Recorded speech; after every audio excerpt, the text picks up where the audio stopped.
This is a little demo of the Cambridge Audio Connect app. This app is currently running on my iPhone 6, and I can use this to connect with compatible Cambridge audio devices. In this case, I have a StreamMagic 6 version 2.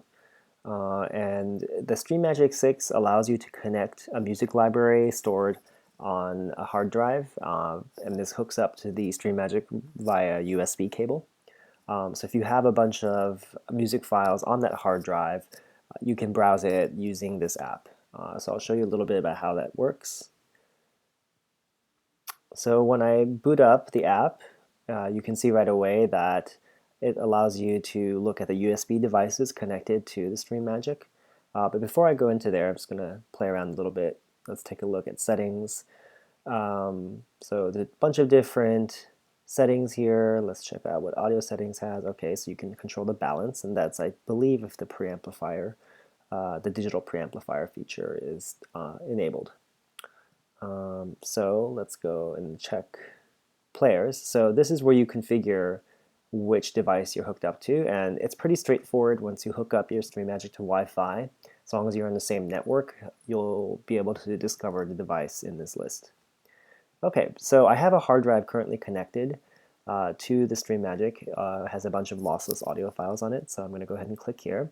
And you can see here the hard drive is identified as a Seagate Free Agent Go. And I also have some pictures on it, but I'm not going to look at those. I'm just going to hit lossless, and this all just reflects whatever folder structure you have on the hard drive.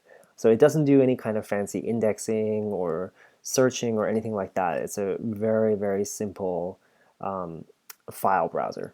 So you can see here, and you can see it takes a little bit of time for it to load things, and you do get the cover art if you have the cover art file in the folders. These I all ripped using DV PowerAmp music converter, and that it does a pretty nice job of finding the right tags and finding relevant cover art and putting it in the folder. So by using that, I'm able to have everything tagged properly and named properly. So you can see here, it gives you a little bit of the metadata, the track names, the artist, and I can go ahead and play from here, and that will start playing the album from that track. So it's pretty basic. It does show you, it looks like they've updated the app. It shows you a little bit more information than it used to. You can see that this is a lossless file. It's an AIFF file, 44K 16-bit. And you can see at the top right here, there's a power button to turn off the unit. You can pause. I'm not sure what this button does. Okay, so that takes you back to your queue. And because I hit play from here, it added the entire album to the queue. So this app actually has improved quite a bit since I first got the StreamMagic a year ago. Previously, there was another app, I forgot the name of it, that was much clunkier than this. So it's functional, it works. It does require you to have all of your music pretty well organized on the hard drive. So you kind of have to be a neat freak for it to be usable. And there's no search functionality of any kind. So it's pretty basic. It's a lot less functionality than you would get from something like iTunes even. So, you know, it's serviceable. You could use it. I don't know if I would find this practical for a very large collection of music. In this case, I only have maybe a couple dozen albums that I've ripped. So you can click through here. You can click on one of these discs. Yeah, and you can see all about it. So it does work. I didn't find this feature particularly compelling.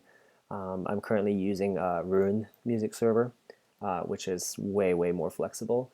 And the other thing I found about this is, for whatever reason, with a hard drive, a traditional hard drive, I'm not using a solid state drive. It's a 2.5-inch, hard disk.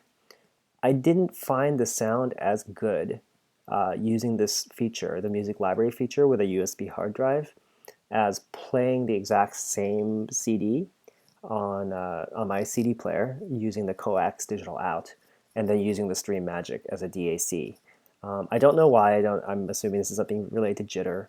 The CD player I have is nothing special. It's a $200 Onkyo player. So for that reason, combined with the pretty rudimentary interface, I did not find this particularly useful for everyday use. So, but there it is. It does work, and there is an app for it. Yeah, so just a little demo of that. This is the Audiophile Weekend Warrior. Please check us out at taww.co, and you can also check me out on Twitter at audiophileWW.